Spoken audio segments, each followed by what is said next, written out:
and welcome to GenVFX. I'm Gary, and today we're going to have another little tutorial. It is kind of a one by one, but it's not actually a modifier today. This time we're talking about constraints. But we're going to do a little bit of modeling first, a very, very quick bit of modeling. And it's going to be of, let me go to the down the x-axis. You can see we have a goldfish. That's right, yes, we're having a goldfish, because I'm going to actually show you a little bit of how to make an object move along a path. So we're going to do a very, very quick build of a goldfish. Now you'll notice I haven't done what a lot of people do, which is load images in as planes, and that's because I want to be able to see what I'm doing quite quickly. So what I'm going to do is if I hit 3, so we're looking straight down the x-axis, I can see it. Any other way, I can't. When you do it with an image on a plane, you think it's great, it works really well, but unfortunately it does mean that you can't basically toggle between wireframe and solid quickly. And I desperately want to be able to do that. So I'm just going to basically have this in that view, and the rest of it I'm going to guess. Yes, guesswork. It's the best thing in the world. It's not, it's terrible, but I'm going to do it anyway. But what I'm also going to do as well, because I want to be sure that this actually I did work on one side and it's mirrored across on the other side, is I'm going to do the fast equivalent of adding a mirror modifier, which is to go into, if I hit N on here, if we go into edit, and you'll see auto mirror down here. Now the moment I hit this button, this is actually it's an add-on which just comes natively with Blender, and here we are still, even in 2.91, it's all the stuff that was originally in there is still there. So you can click auto mirror, and as long as you have user clip and cut and mirror, what it'll do is it'll get rid of one side of the object, it'll force it to auto mirror, and it'll mirror and do it down the x-axis, and obviously in a positive way. So if I in a positive way, but so I hit auto mirror now, and that's basically done everything that I wanted to do. So if I go into edit mode by pressing tab, and I pick this point here and I go G, yes, it does it all on the other side. Everything's working really, really well. So with that all working well, that's really good. I'm going to go back now to this side view so you can see what I'm doing. And I'm going to take these two vertices and I'm going to go SZ, I'm going to scale them in. And let's rotate them around a teeny tiny bit like that. And let's push them to here.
So there's a little fish, and we'll be doing some nice stuff with it shortly.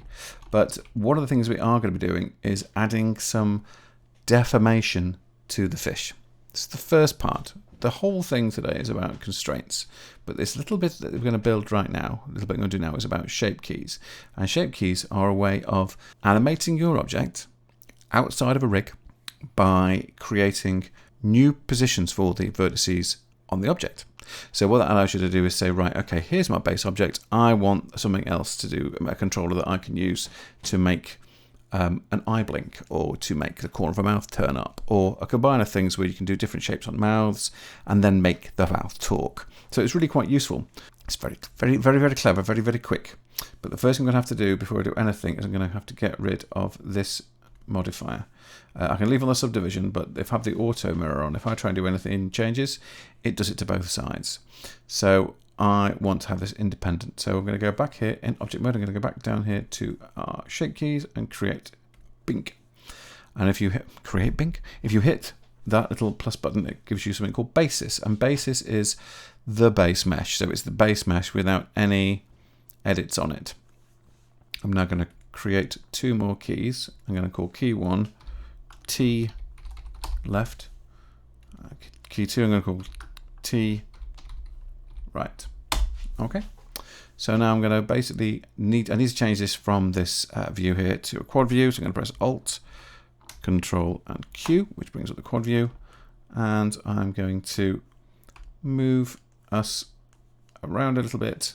I just want to see what I'm doing here, and the top view mostly, and in that view. But I also need to see this view as well. I'm going to go Z4 to disconnect everything. And I'm also very quickly, I'm going to turn that empty off now. I don't need to see that. Let's just get rid of that and stop it from being pickable as well. So I'm going to go into edit mode, pick the fish, sorry, go into edit mode. And I've got this on lasso now. And I'm going to do this. I'm going to select all those points there that make up that tail. And I'm going to go into T left. And I'm going to go and rotate. And I don't really want to rotate it from here. I want to rotate it from lower down here. So let's pick our modifier here. And I'm going to pick that. I'm going to click here just once to basically put our cursor where I want the rotation to happen. And I'm going to change rotation around the 3D cursor. There, so let's leave it on global. And let's select those points again. And I'm going to go rotate, and see it's doing it now around the cursor. So the cursor is actually in the wrong place there. Let's pop it there. Go back to rotate, and I've got proportional editing turned on. So as I turn this, it should twist the body a bit as well, which it is. But what I want to do actually is select the end points. Let's get this right. Also still rotate around that cursor and have on proportional editing. So I'm going to actually, let's bring that down. Let's push that to there. So I can just see it from the front. I can see it nicely there. Okay, so that's moving it to the left of the fish. I'm now going to T right. You'll see it'll reset. I'm going to bring these across the other side so I can see them there. So if I go T left and T right, it feels pretty similar. I think T right is maybe a little bit further, so let's bring that back a tiny bit. T left, T right. There you go. That's nice. You can tell actually here that it's not quite right. It's a little pop. But I'll leave it at that. That'll do for now, for what we're going to do. So press Alt, Control, and Q again. Brings us back out of that mode. Go back to object mode. And now in object mode, if I push up the value of T left, it goes up. And T right, it goes that way. So, you know, we now have something that we can animate in object mode. So here's our fish. And what I'm going to do is I'm going to just animate the tail. So let's very quickly go into animation. There's our little fish. So let's just very quickly, let's go back to our fish. Our fish. What do you call a fish with no eye? Fish. Terrible joke. So let's go down to here to our shape keys and let's go to our first frame. On our first frame, I'm going to leave that. I'm going to put the left value to 1. and I'm going to press I, insert in the keyframe, and then I'm going to go across to 10, and at 10 I'm going to set that to 0, and the right one I'm going to set to 1, and I'm going to insert a keyframe there, and insert a keyframe there, and I'm also going to go back here to the first one. I'm going to set, because we're going to the right, to the left one, we're going to set the left one to 0. Whoops, no, we're going to set the right one to 0, sorry. I'm going to set a keyframe there, so it actually goes across. If we look in this view, don't worry about the other one just yet, it's going across from there to there. And then we'll do that again. So let's select those and go copy and paste, and they're not in the right place. It's just, so if I just do this, dum to tum to tum, so the tail's just going. It's nice and simple. Let's just zoom in here. Let's have a look and see what's happening. I think 1 to 10, and then let's move that to there. Let's go copy and paste and go to here and go V. No, that's all fine. I'm just gonna, I know I can set this to cycle, but I'm just doing this for speed. Copy, dum dum dum dum, paste, select all of those, copy, paste, and then over to here. And let's just pick the last couple, copy, and paste. Let's move those just to there. So the first frame and the last frame are the same no matter what. Okay, so that's now got, if we just play that back, it's got a tail that's going all the time, powering this thing forwards at a rate of knots.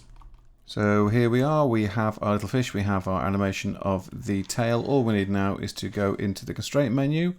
From our vertex menu, go into the constraint menu, we have the word add object constraint. Now what we're going to do is we're going to add follow path, but before we do that, we are going to create a path for it to follow, which makes perfect sense. So let's go and we'll go add, and we'll go curve, and we'll go circle, that one on the top. Just a very basic Bezier circle. Just so you know, don't accidentally do this curve and go circle, because you get a mesh object, and you don't want that. That's just totally pointless to you. Delete that. Just got our Bezier curve, and I'm going to go back into edit mode, and I'm just going to very quickly select all those and go S and scale these up. Let's get a bit more. There we go. That's probably about enough, I think, to be honest with you. And I'm going to take this point, I'm going to move this one up, which is probably going to be our start point more than likely. And then I'll move this one up as well, and let's move that one down a tad.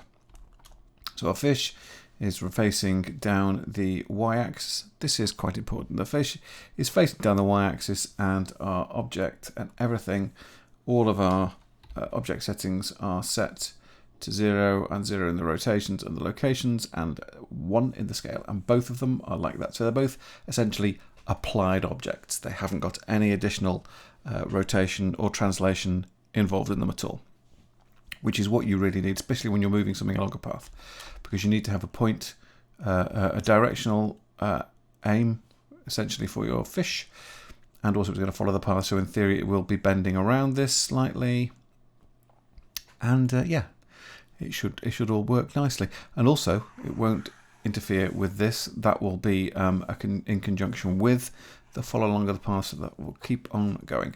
So let's now, obviously now we have everything we need to. I'm going to pick my fish, and I'm going to get rid of the object constraint that's on there. I must have done that by accident, wasn't watching. I'm going to click on follow path. Now what we'll do is we'll say, well, the target path is the Bezier curve, and straight away we've got this thing. It's just there, but it's not really going anywhere. But if I want to offset it, you can see it starts to move around the path. Now if I change that to follow curve, you see that's the thing. You see at the moment it is not doing anything in relation to moving down the curve with the offset. And the reason for that is because it's not following. The forward axis is Y, which is correct because it was down the Y axis, which means it will follow the curve if you set it to follow the curve.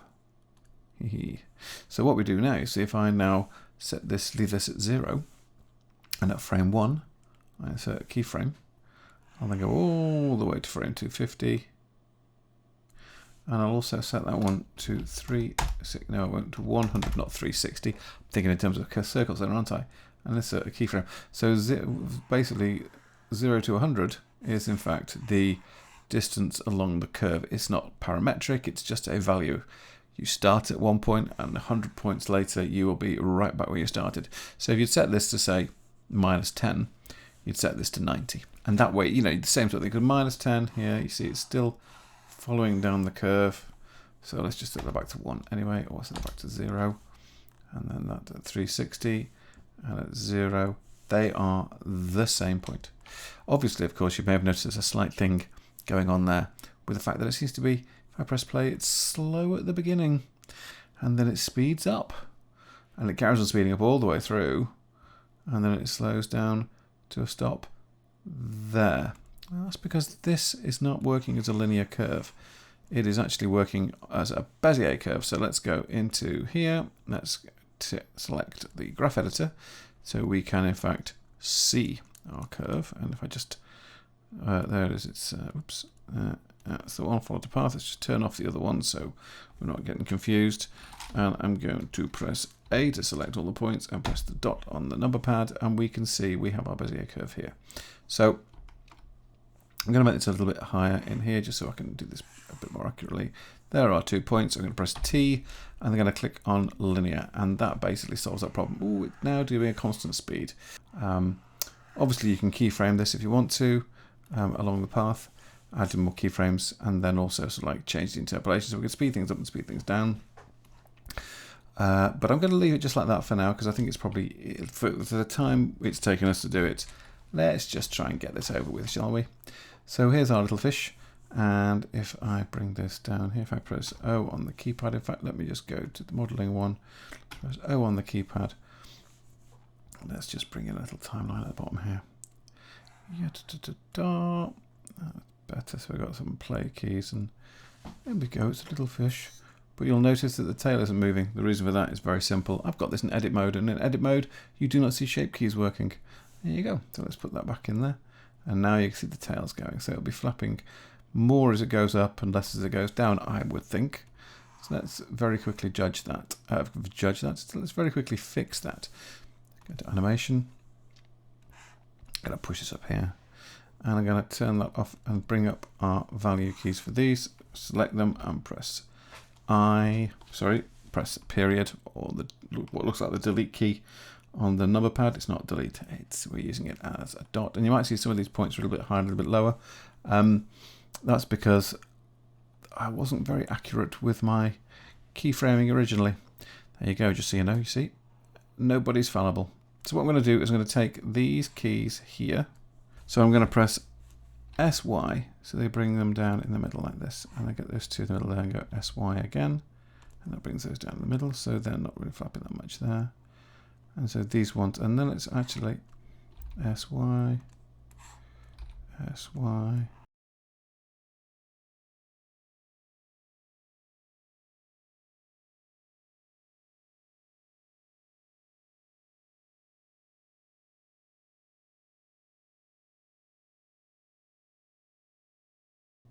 So now if I play this back, what we'll have it'll just feel a little bit more accurate. Yeah, I'm now looking at the build of the tail, the animation of the tail, and if I have more time, I would like to go back and change that because I don't think it's that good. But the point is, the fundamental things are there. Not the model of the fish, obviously, bit of a time lapse on that one, but the two shape keys on the tail, and then of course following the path by using the target offset underneath there to give it all that little bit of a push. So very, very quickly now, let's just go into shading for the sake of argument, and I'm going to add a gold. No, not that one. I'm going to add this gold to my fish. Yes, there you go. And so that's our first color on that. I'm going to add another material slot for slot 2, and I'm going to stick in this black one. Now at the moment it's not applied to anything, so let's go into edit mode and let's pick 1, 2, 3, 4, 5, 6, 7, 8, 9, 10, 11, 12, and then let's assign those, and then let's move it around the other side and do the same equivalent 8, 12 on the other side. 1, 2, 3, 4, 5, 6, 7, 8, 9, 10, 11, 12, and then let's assign those with the black. There we go. So if I now click back into object mode, we've now got our goldfish of some goldy description with a little black eye, and let's turn off, basically this will turn off all the things that we don't want to see, all the extras and stuff like that. So I'm going to turn off the path, which is now considered a guide, I think, and that's the reason why it vanishes. Can't quite remember. But so if I now press playback, let's do it quickly in here. Let me add another quick timeline. I know there's a shortcut for it, but I can never remember. I just like having a timeline. And there we go. That's a little fish swimming around on a path. I hope that's been of some use to you. Please leave a comment. Any opinions you have about how bad my modelling is, that's fine. Please crack on. If you it's a pleasure to do these. If you enjoy them, then if you're getting pleasure out of them, then that's even better as far as I'm concerned in my book. Please leave a comment, as I said. Please subscribe. I always love a subscription. And just keep safe, and hopefully we'll see you in the next one. Have a good one, guys. Take care.